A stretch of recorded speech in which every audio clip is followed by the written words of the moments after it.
欧洲人宁愿热死也不安装空调，这是为什么？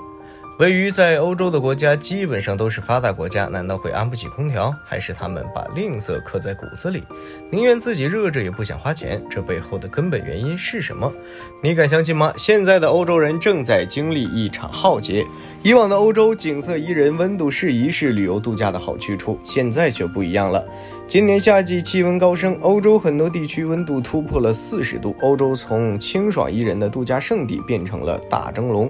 法国议员梅兰妮·沃格尔都忍不住感叹，这不仅仅是夏天，这里就是地狱。欧洲现在有多热？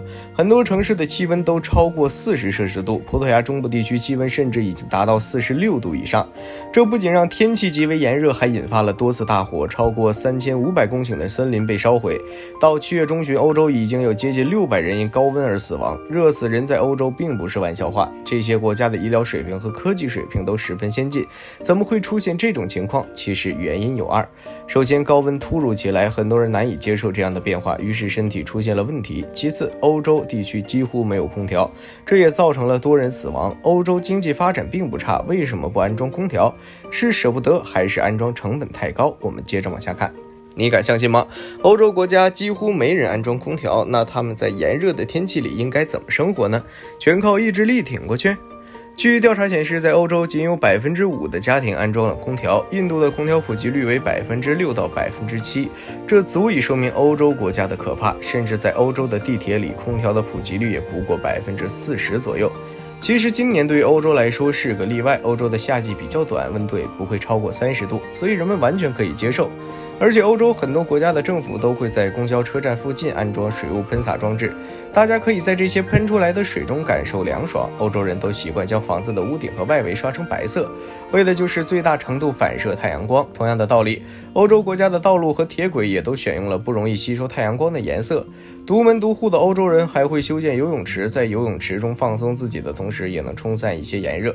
但更多人选择到海边游泳，在夏季的欧洲还会看到很多人追逐洒水车的画面，这也是人们消暑的方式之一。欧洲很多公园都是人们避暑的好去处，很多上班族会准备可移动的小型电扇，这样就可以在拥有凉爽的同时专心工作。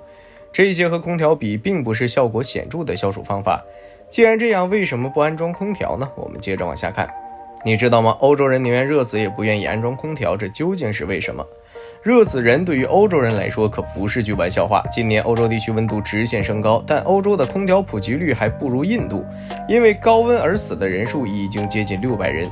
为什么欧洲国家就是不安空调呢？其实在正常年份，欧洲夏季的气温基本都不会超过30摄氏度，而且夏季的时间很短，只要1个月左右，这也不会让人觉得难以忍受，并不需要通过空调来降温。而且欧洲人的环保意识极强，空调会产生大量的碳排放，这让他们没法接受，他们觉得使用空调会加剧全球变暖，所以有的国家甚至禁止安装空调。即使在那些没有禁止安装空调的国家，空调的安装成本也足以将欧洲居民们吓退，因为人工费较高，所以安装成本是空调价格的2倍。维修、清理、养护这些也都是不小的支出，加上欧洲国家普遍价格高昂的电费，装空调是普通人都不敢想的。这样的建筑承载了他们的历史和文化，在这种地方安空调就会对建筑物本身造成破坏，这也十分容易造成建筑物出现安全隐患。以上种种理由让很多欧洲人对于安装空调向来都是敬而远之。现在知道欧洲国家不安空调的原因了吗？这样看来，欧洲人民在夏天的幸福指数还远不如我国人民。本期视频就到这里，如果对视频内容感兴趣，欢迎在评论区留言讨论。